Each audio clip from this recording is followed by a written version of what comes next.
जय। श्री वृंदावन बिहारी लाल की जय। हम लोग सब लोग पहले भागवत जी का आरती करते हैं।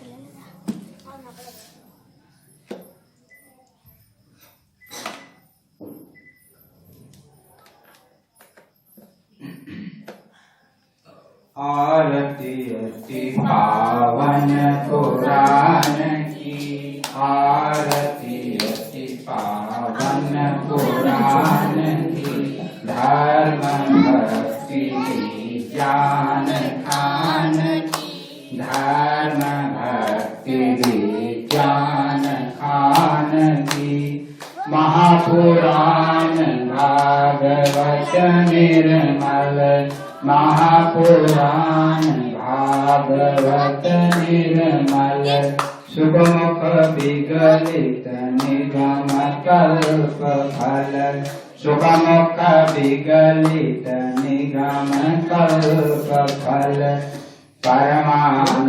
परमानंद सुधार समय कल, परमानंद सुधार समय कल, लीला रति रस रस निधान की, लीला रति रस रस निधान, आरती अति पावन पुराण की, धर्म भक्ति ज्ञान खान की, कलिमल मथन त्रिताप निवारणी, कलिमल मथन त्रिताप निवारणी, जन्म मृत्यु में भव भय हारिणी, जन्म मृत्यु में भव भय हारिणी, सेवत सतत सकल सुख कारिणी, सेवत सतत सकल सुख कारिणी, सुमहोषधि हरि चरित गान की, आरती अति पावन पुराण की, धर्म भक्ति विज्ञान खान की, विषय विलास विमोह विनाशिनी, विषय विलास विमोह विमल विराग विवेक विकासिनी, विमल विराग विवेक विकासिनी, भगवत रहस्य प्रकाशिनी, भगवत रहस्य प्रकाशिनी, परम ज्योति परमात्म ज्ञान की, आरती अति पावन पुराण की, धर्म भक्ति विज्ञान खान की, परमहंस मुनि मन उल्लासनी, परमहंस मुनि मन उल्लासनी, रसिक हृदय रस रास विलासिनी, रसिक हृदय रस रास विलासिनी, भक्ति मुक्ति रति प्रेम सुदासिनी, भक्ति मुक्ति रति प्रेम सुदासिनी, कथाय किंचन प्रिय सुजान की, आरती अति पावन पुराण, धर्म भक्ति विज्ञान खान की, आरती अति पावन पुराण की, धर्म भक्ति विज्ञान खान की। बोलो श्रीमद् भागवत महापुराण की जय। श्री बालकृष्ण भगवान की जय। भक्तवत्सल भगवान की जय। श्री गिरिराज महाराज की जय। श्री बाबा के लाला की जय। लाला के बाबा की जय, लाला और बाबा दोनों की जय, सब संतन की जय, सब भक्तन की जय, समस्त धामन की जय, अपने अपने माता पिता की जय, अपने अपने उदय भगवान की जय, गौ माता की जय, सत्य सनातन धर्म की जय। जय जय श्री राधे श्याम, जय जय श्री राधे श्याम, जय जय श्री राधे श्याम, जय जय श्री सीताराम, जय जय श्री सीताराम, जय जय श्री सीताराम। हर हर हर महादेव।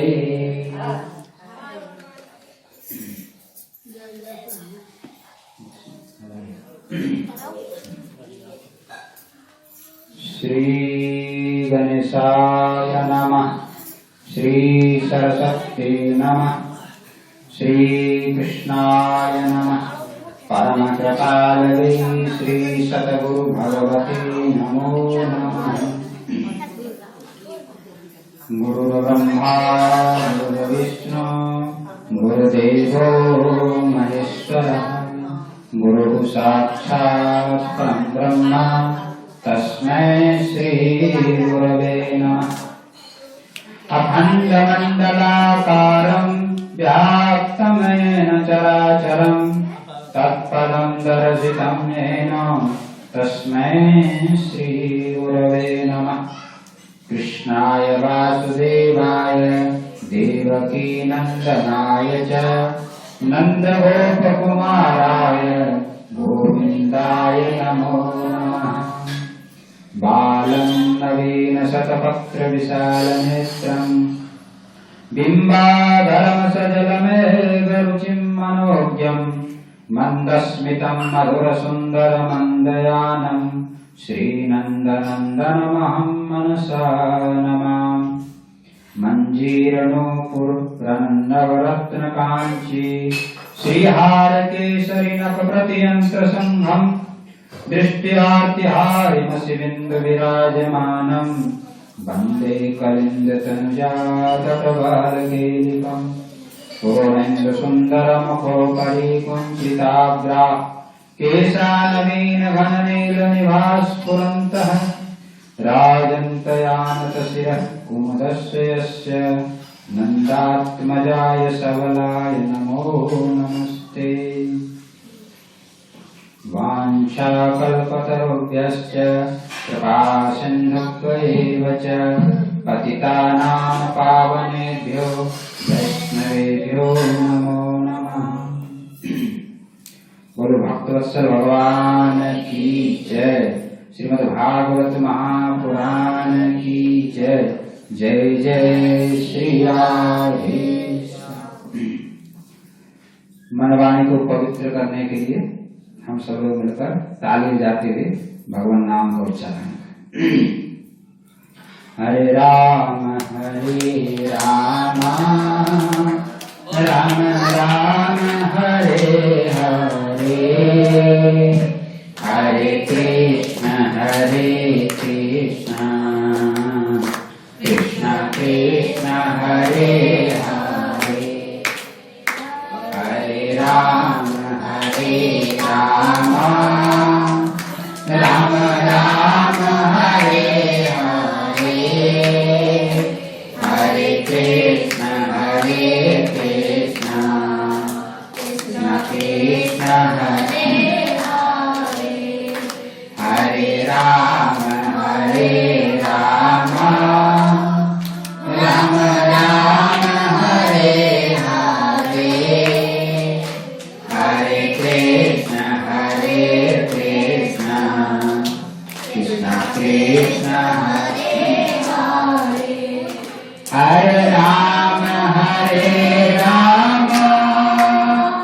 राम राम हरे हरे, हरे कृष्ण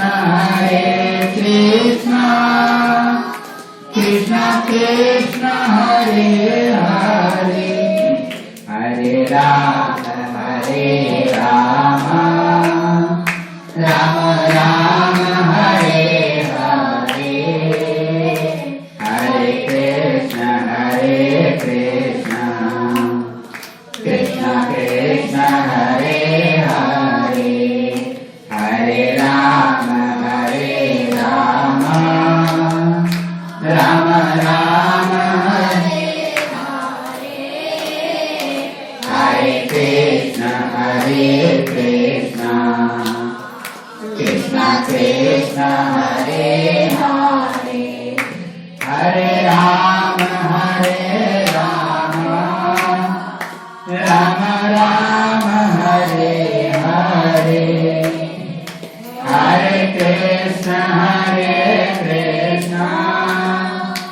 कृष्ण कृष्ण हरे हरे हरे राम राम राम हरे हरे हरे कृष्ण कृष्ण कृष्ण हरे हरे हरे राम राम राम हरे हरे हरे कृष्ण कृष्ण कृष्ण हरे हरे हरे राम राम राम हरे हरे हरे कृष्ण कृष्ण कृष्ण हरे हरे। सब लोग बोले ताली बजा करके हरे राम राम राम हरे हरे हरे कृष्ण कृष्ण कृष्ण हरे हरे हरे राम राम राम हरे हरे हरे कृष्ण कृष्ण कृष्ण हरे हरे हरे राम राम राम हरे हरे हरे कृष्ण कृष्ण कृष्ण हरे हरे। बोलो श्री भक्तवत्सल भगवान की जय। श्रीमद् भागवत पुराण की जय। श्री सद्गुरुदेव भगवान की जय जय श्री राधेश्याम।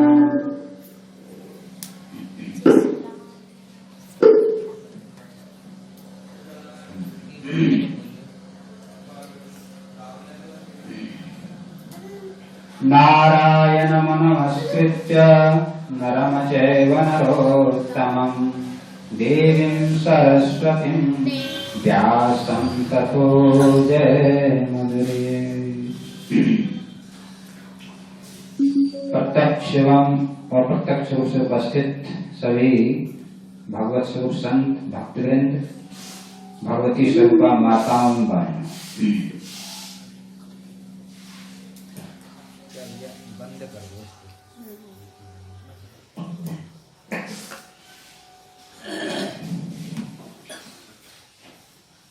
बड़े ही सौभाग्य से भगवान की कथा सत्संग का लाभ मिलता है जब अनेक जन्मों का पुण्योदय होता है।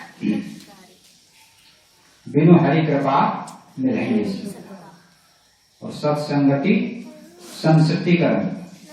भगवान की जब कृपा होती है, जब सत्संग भगवान का कथा कीर्तन प्राप्त होता है, तो भगवान की कृपा से हम लोगों को सत्संग का संयोग प्राप्त हुआ है। अब हम लोगों का परम कर्तव्य है कि भगवान के चरित्र में अपने वाणी और मन धन दें।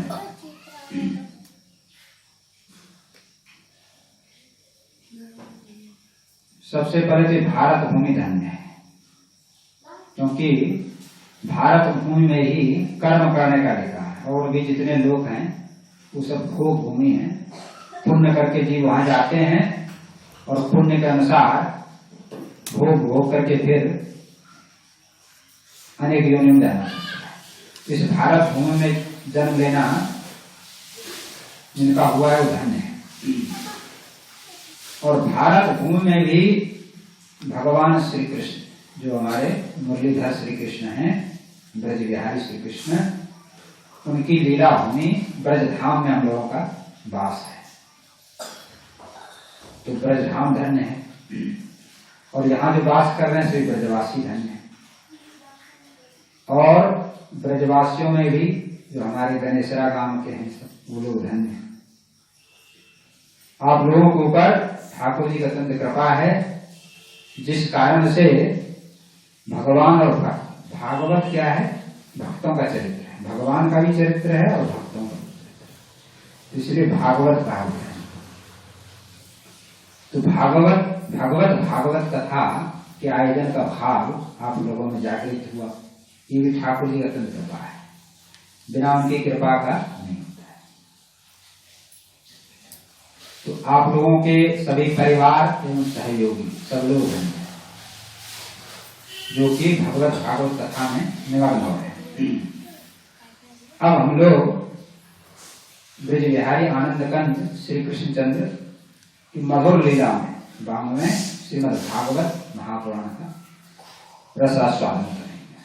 तो भागवत का महात्मा कहेंगे। फिर अगले रविवार से मतलब साप्ताहिक क्रम रहेगा, लेकिन प्रत्येक रविवार को रहेगा। आज महात्मा हो गया, फिर अगले रविवार को प्रथम दिन की कथा होगी, फिर दूसरे रविवार को दूसरे, इस तरह से 7 दिन में पूरा भागवत 8 दिन। आज महात्मा हो जाएगा, फिर अगले 7 रविवार में भागवत की पूरा पूर्ण। फिर दिनेश भैया को विचार है कि माघ मास में फिर 1 सप्ताह जब यही हो जाएगा। तो आज हम लोग महात्मा श्रवण करें, आप लोग ध्यान से सुनेंगे, क्योंकि ये जो कथा हम सुना रहे हैं आप लोगों को, ये मूल कथा है, इसमें मनोरंजन कम मिलेगा। जो वास्तविक में शुद्ध भागवत है, इसमें बाहर की बातें नहीं दी गई है, कोई दृष्टांत आदि नहीं है। जो मूल भागवत में लिखा हुआ है उस कथा को हम सुना रहे हैं। तो आप लोग ध्यान से सुनेंगे, समझ में आएगा। जब भगवान श्री कृष्ण गौलोक जाने लगे, इस धराधाम को छोड़ करके, तो प्रभास क्षेत्र में उद्धव जी को उन्होंने ज्ञान का उपदेश दिया। ज्ञान का उपदेश दे करके भगवान जाने लगे। उद्धव जी ने प्रार्थना किया, हे प्रभु, आपके जाने के बाद घोर कलयुग आ जाएगा, और इस कलयुग में सब, कली का धर्म है अधोमुख होना, भगवान से विमुख होना, संसार में आसक्ति होना, पाप कर्म करना, ये कलयुग का धर्म है। तो सब लोग जो उसमें लिप्त हो जाएंगे, फिर आपके भक्त लोग किसका आश्रय लेंगे, किसका सहारा लेंगे? आप तो चले जाएंगे, फिर पृथ्वी पर कैसे होगा काम? तो ठाकुर जी ने कहा कि हे उद्धव जी, पहले मैं जब यहाँ से जाता था तो बैकुंठ साकेत या गोलोक में जाता था या क्षीर सागर में जाता था, लेकिन इस बार मैं एक रूप से मैं यहाँ पर रहूंगा, श्रीमद् भागवत शास्त्र। तो ठाकुर जी अपने प्रकाश स्वरूप से भागवत जी में समा गए। तो भागवत जी साक्षात भगवान श्री कृष्ण का ही स्वरूप है, विग्रह। इसको आप लोग पुस्तक नहीं समझे, ये साक्षात भगवान का ही विग्रह है। जैसे कि ठाकुर जी हम लोग आरती पूजा करते हैं, उसी तरह से बहुत से संत ऐसे भी हैं कि भागवत जी का ही आरती करते हैं प्रतिदिन, और उनका ही पूजा करते हैं, उनको भोग भी लगाते हैं। तो भागवत साक्षात श्री कृष्ण का ही स्वरूप है। तो भगवान ने कहा, तिरोधाय प्रविष्टोयम श्रीमद् भागवतार्णवम, भागवत रूपी समुद्र में मैं समाहित हो जाता हूं। तो भगवान श्री कृष्ण जो है भागवत जी में प्रवेश कर रहे हैं। तेनेरहं बांगमयी मूर्ति प्रत्यक्षम वर्तते हरे। बांगमय मूर्ति है, शब्द रूप मूर्ति है भगवान का, और प्रत्यक्ष रूप से विराजमान है। तो भक्त लोग श्री कृष्ण अवतार के समय अपने आंखों से, इंद्रियों से जैसे भगवान की लीलाओं का रसपान करते थे, उसी तरह से हम भी श्रीमद् भागवत के द्वारा भगवान श्री कृष्ण के मधुर लीला का रसपान कर सकते हैं। और वह सुख प्रत्यक्ष का विषय है, क्योंकि भगवान भागवत के रूप में प्रकट है। इस तरह से भागवत की महिमा आप समझ। भागवत कोई ग्रंथ नहीं है, कोई कथा नहीं है, ये साक्षात भगवान का ही स्वरूप है। और चारों पदार्थ को देने वाले हैं, अर्थ धर्म काम मोक्ष। भागवत जी कल वृक्ष के समान है। कल वृक्ष तो समान वृक्ष है स्वर्गलोक में, वो केवल संसारी वस्तु दे सकती है, लेकिन भागवत तो सब कुछ संसारिक और पारलौकिक भगवान को भी प्राप्त करने को। लेकिन संसार में सब तरह के लोग हैं, किसी को कुछ इच्छा रहती है, भागवत सबकी इच्छा पूर्ण करते। और भागवत हम प्रारंभ कर रहे हैं महात्म। सबसे पहले भगवान श्री कृष्ण की वंदना। सच्चिदानंद रूपाय विश्वोत्पत्त्यादि हेतवे तापत्रय विनाशाय श्री कृष्णाय वयं नमः। भगवान सच्चित आनंद स्वरूप, भगवान सच्चित आनंद स्वरूप हैं। वही संसार की सृष्टि करते हैं, पालन करते हैं और संहार करते हैं, और जो तीनों तापों को नष्ट करने वाले हैं, आध्यात्मिक, आदि दैविक और आदि भौतिक। ऐसे भगवान श्री कृष्ण को नमस्कार है। इसके पश्चात भागवत के प्रवक्ता श्री सुखदेव जी महाराज को नमस्कार। बोलिए श्री भागवत भगवान की, श्री सुखदेव जी महाराज की जय। तो भगवान के देवता हैं श्री, भागवत जी के देवता हैं श्री कृष्ण, और प्रवक्ता हैं श्री सुखदेव जी महाराज। इसलिए भागवत में सबसे पहले श्री कृष्ण की वंदना और उसके बाद श्री सुखदेव जी महाराज। अब यहां से कथा प्रारंभ होती है। नैमिषारण्य में शौनक आदि 88,000 ऋषि मुनि निवास करते हैं, और वहां पर प्रतिदिन यज्ञ, हवन इत्यादि होता है। उसके बाद सब लोग कथा श्रवण के लिए विराज जाते हैं। तो वहां पर सूत जी महाराज कथा श्रवण कराते हैं। तो एक समय सूत जी महाराज विराजमान थे, तो शौनक जी महाराज, 88,000 ऋषि मुनियों में शौनक जी प्रधान हैं, सबसे बड़े बड़े, और कथा सुनने में बड़े कुशल हैं। भगवान के कथा में रस लेते हैं, बड़े प्रेमी हैं।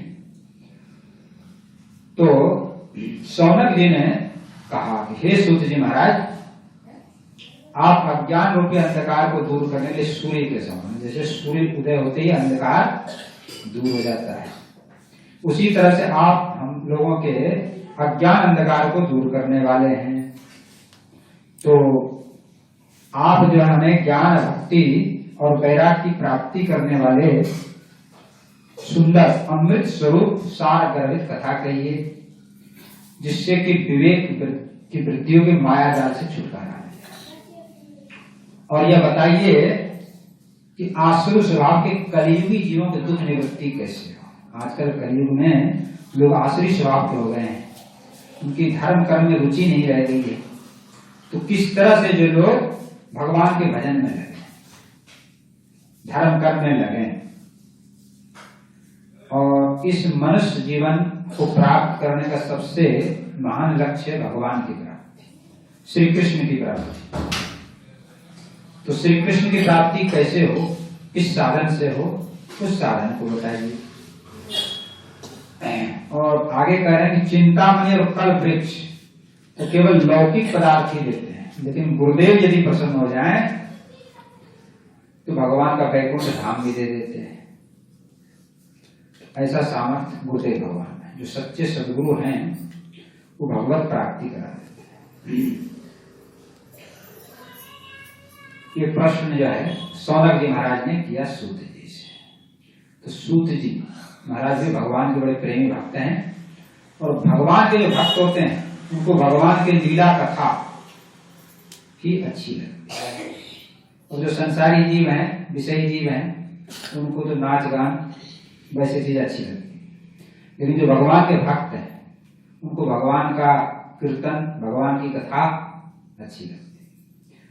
तो सूत जी महाराज भगवान के भक्त हैं। तो शौनक जी के प्रश्न सुन करके सूत जी बड़े प्रसन्न हो गए। धन्य है, हे शौनक जी, आप धन्य हैं जो आपने भगवान की चर्चा के लिए कहा।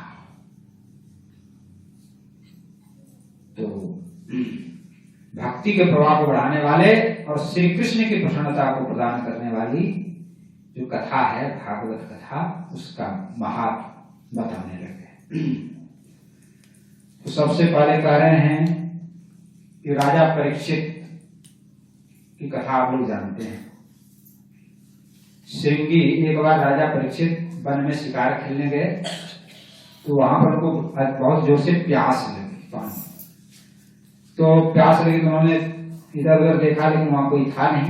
एक मुनि जो है वहां पर बैठे हुए थे, भजन कर रहे थे, आंख बंद करके भगवान का ध्यान कर रहे थे। इन्होंने जोर जोर से आवाज लगाया, लेकिन उनको भगवान के ध्यान में समाधि सुनाई नहीं दिया। इनको बड़ा क्रोध आया। क्रोध में आकर के इन्होंने एक सांप मरा हुआ पड़ा, उसको उसके गले में पहना दिया, पहना के चल दिए। तो उसका उस मुनि का बेटा था श्रृंगी मुनि, वो कहीं छोटा ही बालक था, 5-7 वर्ष का। लेकिन ऋषि मुनियों के जो पुत्र होते हैं संतान, उनमें भी ऋषियों जैसा ही तेज होता है। तो वो खेलते खेलते वहां पहुंचा तो देखा कि उनके पिताजी के गले में सांप लपेट दिया। तो उसने राजा से कह रहे, राजा तुम जो है अहंकारी हो गए हो, ऋषि मुनियों का जो है सम्मान नहीं करते हो, जाओ मैं तुम्हें श्राप देता हूं, यही तक्षक नाग तुमको आज से 7वें दिन डस लेगा। और राजा तो चाहे चले आए, उनको पता भी नहीं चला क्या हुआ। फिर जो मुनि का जब ध्यान टूटा तो उन्होंने देखा सांप पड़ा हुआ गले में, तो उन्होंने हटाया। फिर वो जो बालक था रोने लगा, बालक ही तो था। फिर सारी बात बताई, ऐसे ऐसे राजा आया था और उसने जो है आपको गले में नाग डाल दिया और मैंने क्रोध में श्राप दे दिया। मुनि बोले, बेटा तुमने ठीक नहीं किया। राजा तो भगवान के स्वरूप होते हैं और राजा के द्वारा ही शासन चलता है। और परीक्षित तो परम धर्मात्मा राजा थे, युधिष्ठिर के पौत्र थे। तो तुमने ठीक नहीं किया। तो तत्काल उन्होंने एक शिष्य भेजा और राजा बोले, राजा परीक्षित को समाचार दो तत्काल जाकर के। तत्काल राजा परीक्षित को समाचार दिया। तो राजा परीक्षित भी भगवान के भक्त थे, परम भक्त थे। तो उन्होंने कहा जीवन 7 दिन है, अब इसको भगवान के चर्चा में लगाया जाए। तो अपना जो पुत्र था उनका जन्मजय को राजगद्दी दे दिया और वहां से अपने गंगा जी किनारे आ गए। और गंगा जी किनारे आकर अपना बालू में बैठ गए, रेत में, और बोले अब तो मरना तो है ही, भगवान का स्मरण करके मरे। तो उन्होंने अन्न पानी सब छोड़ दिया और ठाकुर जी के भजन में लग गए। तो तीनों लोग में हल्ला मच गया कि राजा परीक्षित जो है अनशन करके गंगा किनारे बैठे हैं। तो परम धर्मात्मा राजा थे, सभी ऋषि मुनि संत भी उनका आदर करते थे और वो भी सबका सम्मान करते थे। तो बड़े बड़े ऋषि मुनि सब वहां पर आ गए, बोले चलो अंतिम समय है राजा का, तो हम लोग वहीं बैठ के जब तक राजा वहां पर रहेंगे हम लोग भी वहीं रहेंगे और 7 दिन और 7 रात हम लोग भी साथ में भजन करेंगे। तो बड़े बड़े ऋषि मुनि सब वहां पर आ गए। तो सबसे अंत में फिर उन्होंने कुछ प्रश्न किया, लेकिन कोई उत्तर नहीं दे पाए। सबसे अंत में सुखदेव जी महाराज बता रहे। तो आगे कथा विस्तार से आएगी भागवत में ही, अभी तो महात्मा है। तो राजा परीक्षित मृत्यु के भय से गंगा जी के तट पर बैठे थे। वहां पर आकर के सुखदेव जी महाराज ने भागवत जी का प्रवचन किया। तो सुखदेव जी ने जब प्रवचन किया तो राजा परीक्षित कह रहे थे कि हे सुखदेव जी महाराज, आप जो भागवत रूपी अमृत का पान करा रहे हैं तो उससे हमारा भूख प्यास शोक कष्ट दुख सब मुक्त हो गया। अब हमको तक्षक नाग के डसने का भी भय नहीं है, हम भय से मुक्त हो गए क्योंकि हमने भागवत रूपी अमृत पी लिया और हमारा मन जो है भगवान के चरणों में लग गया है। जब सुखदेव जी महाराज राजा परीक्षित को कथा सुनाने लगे तो वहां पर देवता लोग अमृत का कलश लेकर, देवता लोग बहुत स्वार्थी होते हैं, चालाक होते हैं। उन्होंने सोचा कथा रूपी अमृत तो हम ले लें और परीक्षित को ये अमृत पिला दें। तो सुखदेव जी ने कहा नहीं भाई, तुम्हारा अमृत नहीं लेंगे, तुम्हारा अमृत तो कांच के समान है और हमारा जो कथा अमृत है ये मणि के समान है। तुम्हारा अमृत पी भी लें तो जन्म मरण से छुट्टी नहीं मिलेगी, और ये जो भागवत रूपी अमृत है इसको पीने से जन्म मरण से छुट्टी मिल जाएगी। इसलिए तुमको अभी अमृत नहीं देंगे। तो सुखदेव जी ने अमृत नहीं दिया, ये लोग चले गए। इन लोगों ने जाके ब्रह्मा जी को बताया। जब तक 7 दिन की कथा पूरी हो गई और तक्षक नाग ने आके दशरा के विश्राम था, मृषा न हो देव ऋषि वाणी, संत का वचन झूठा नहीं हो सकता था। लेकिन डसने से पहले ही परीक्षित ने अपना ध्यान जो भगवान में लगा दिया और प्राण निकल गया, केवल शरीर रह गया ठूठ। तो ठूठ शरीर को उन्होंने तक्षक ने डसा। भगवान का विमान आया और राजा परीक्षित उस पर बैठ के भगवान के गौरव धाम में चले गए। तो सभी देवता और ब्रह्मा जी को बड़ा आश्चर्य हुआ कि ऐसा विधान है कि सांप के डसने से अकाल मृत्यु माना जाता है, ऐसे लोग मुक्ति नहीं होती उनकी। तो ब्रह्मा जी को आश्चर्य हुआ कि इसकी मुक्ति कैसे होगी। तो देवताओं ने कहा कि उन्होंने भागवत सुना, भागवत की कृपा से मुक्ति हुई। ब्रह्मा जी सोचे इतना भागवत का प्रभाव है, इतनी महिमा है। तो तराजू सत्यलोक, ब्रह्मा जी सत्यलोक में रहते हैं, उसको ब्रह्मलोक भी बोलते हैं। तो वहां पे एक तराजू लगाया, धर्म काटा जिसको बोलते हैं। एक पे जो भागवत जी रखा और एक पे जितने भी तीर्थ व्रत दान पुण्य ये सब एक में रखा, अन्य साधनों। तो महाराज भागवत जी का पलड़ा वहीं नीचे रहा, उठा भी नहीं, हिला भी नहीं। तो भागवत जी का पलड़ा भारी रहा। ये भागवत जी की महिमा है। सभी शास्त्र, सभी धर्म कर्म, सभी पुण्य दान व्रत सब साधन एक तरफ और श्रीमद् भागवत महापुराण एक तरफ, उसमें भी श्रीमद् भागवत महापुराण भारी पड़ा। इसीलिए सभी ऋषि मुनियों ने